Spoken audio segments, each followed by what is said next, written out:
Hey guys, this is Kane from More. And this is Malcolm, also from More. You're hanging out with Rob on Front Row Live.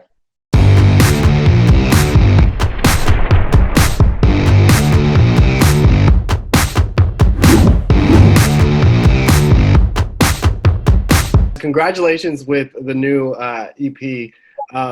Let's jump, since you're in the studio right now, let's jump into that creative process of this EP.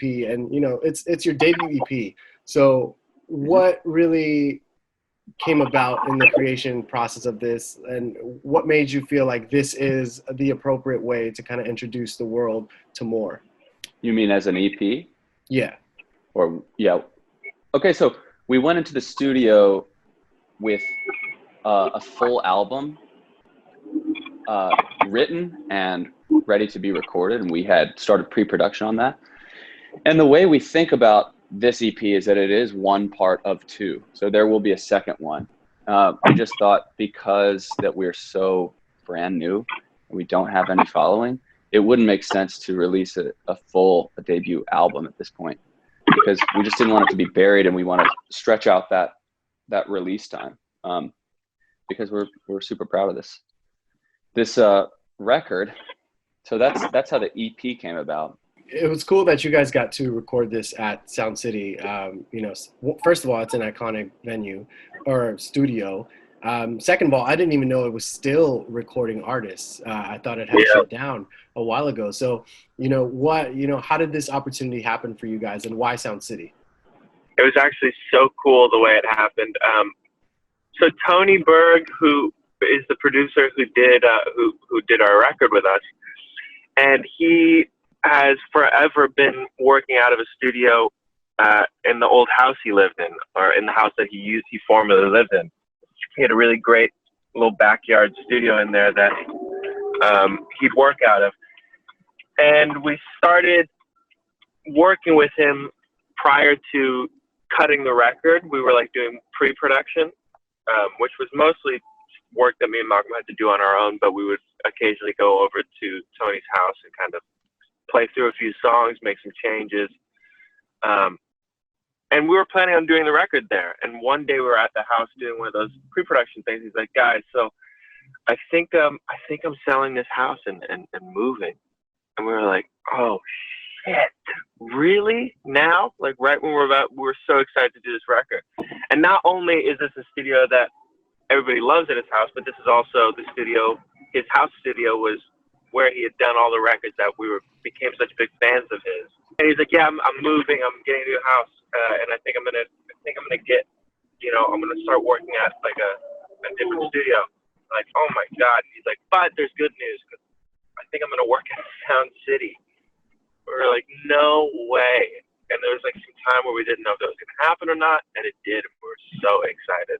That must have been like even more inspiring once you guys step into that studio, knowing the history that comes out of that studio. But did you guys feel like the location kind of inspired you more for this EP? For sure.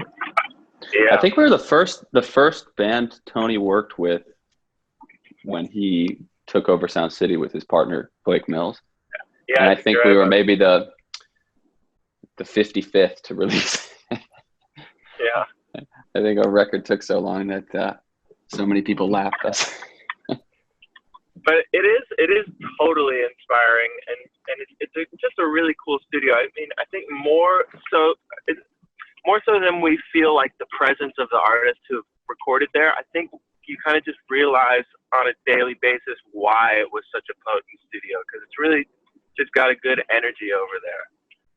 And it's small, and it's in the valley. It's in a funny part of town, and it just is it is innately an inspiring place to work. I think that's how it became popular in the first place. There's so little to do in the area where it's located that you feel like you're in this vortex of singularly thinking about music.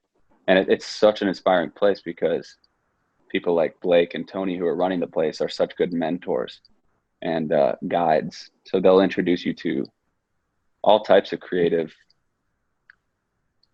albums we'd never heard of, books we hadn't read yet.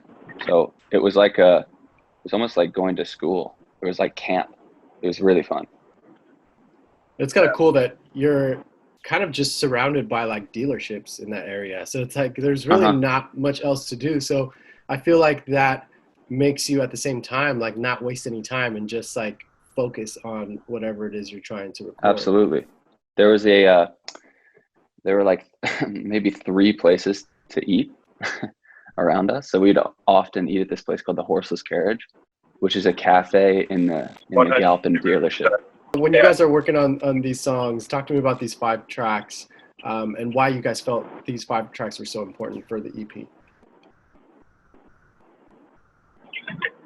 Well, that kind of, the choosing of sequencing the EP happened after we finished recording. So, like Malcolm was saying earlier, the 5 that are on this EP are just half of the songs that we did or that we completed. So I think that once we knew, we still sequenced it like a record. So even though this thing is, split up into 2 EPs and only half of it has been released so far, we sequenced it like an album. So once the second EP comes out, I think I don't agree with that. I don't think it's. I'm not sure if it's sequenced like an album, but it just seemed like. Yeah, I think it just seemed like these were the ones we wanted to start with. I think. Yeah, maybe. I guess you are right, aren't you? Yeah. Well. So the first 2 songs we released, they're called "Settled In" and "God's in the Details." I think we definitely wanted to have those on the first release we did because we felt that they were good representations of our music and of our individual personalities. So that those were definitely picks for the first EP. And after that, we just sort of listened to which songs sounded good coming after those 2 songs that we know we wanted to be on there. So it just happened organically that it just felt right. I think if we were to sequence the album now, as a full album, we'd do it differently, but we might in the future. Who knows? Yeah, I guess you're right. So for me, the song that stuck out the most was All American Guts. I love the sounds on that track, and I feel like with that track, you guys got creative with making those sounds. Is that safe to say? Mm-hmm. And how creative did you guys get with the sonics of this track? Super. Yeah, I'm glad that that's your favorite. I think you're the first one to since we released this who's named that one as the favorite. That's cool. I think you're the first one to listen to that. Yeah, I think you might be the first person to listen. We both love that song too. Yeah, we kind of always there's a universal kind of precedent set amongst all of us who worked on the album to kind of avoid convention. How do you say convention? Like conventional things. Conventionality? Malcolm, how would you say it? I think it's to avoid convention. To avoid convention. There we go. Yeah. So we all kind of like innately try to avoid conventional things. So we're all in Tony's catalog of gear and instruments and equipment he has in the studio is all kind of pretty eccentric. So I think it would be hard to make a record with Tony or Blake for that matter that doesn't sound bizarre and has interesting sounds on it. But yeah, I guess this one has some pretty some explicitly bizarre sounds. Mm-hmm. But surprisingly, I feel like we went about that one in more conventional ways. Like it was like a more conventional rock band kind of thing. It does sound. Well, I think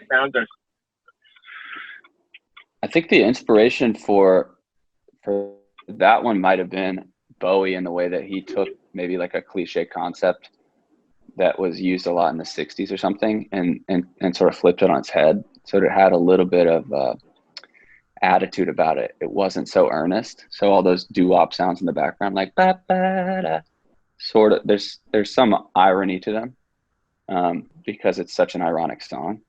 And then, I mean, Kane has an incredible ear for production, and he's always experimenting with shit. So I think the song starts with the opening of the studio door, and he's wearing what are called binaural headphones, which is super three-dimensional sound. Yeah. Yeah. Okay. So this is cool. That's right. Thank you for reminding me of that, Malcolm. There's a microphone headset. Essentially, there's a type of recording called binaural, and what it means is it's stereo recording, so it's two microphones, but it records essentially 3D audio. So if you listen to it back on headphones, it's almost exactly like listening or hearing whatever the thing you recorded was in the room. It's completely weird. It'll put chills on your back. You can look up binaural recordings on YouTube and listen to them on headphones, and it's actually crazy. And it all has to do with the way sound hits your ears with your head in between your ears. Basically, that's the head being between your ears is what makes things. It's what makes our brain process sound the way in the three-dimensional field. So binaural microphones exist in two forms. There's dummy head ones where it's literally a fake head with ears on it and little microphones in there, and that's the mic. That's like big dummy head is the microphone, which we have used that as well. Or there's also a headset you can wear that basically utilizes your own head, and you put these little microphones in your ear, in both your ears. And the intro of that song, there's a drum beat playing, and what we did was we had finished the rest of the song by that point, and we took a loop, or we took my performance of the drum beat and played it through like a series of different amps in the live tracking room.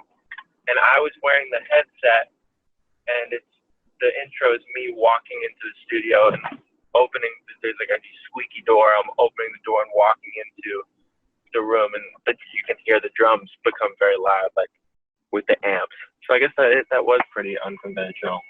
I don't remember anything.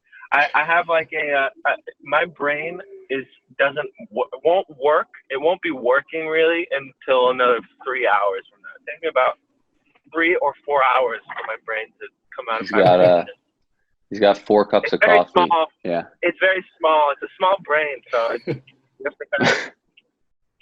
sometimes I can hit my head. Well, you guys nailed it with this EP. Like, I mean, whatever you guys went through, I feel like, even like you mentioned, Malcolm, that it took a while to kind of finalize it. Like, I think it was worth the wait. Like, I think this is a really amazing debut EP, and I can only imagine what you guys have cooking for, the other half, or, the full album. So congratulations. Yeah, man. Thanks so much. Of course. But thank you so much for taking the time to talk to me. I definitely hopefully the next time that you guys release music, hopefully this quarantine is over, because I'd love to be in the studio with you guys talking about this, because I feel like there's so much. Let's definitely do that, man. Let's do that. We'll be in Sound City for a record too. Yeah. We'd Sounds love that. good. Seriously. Sounds good.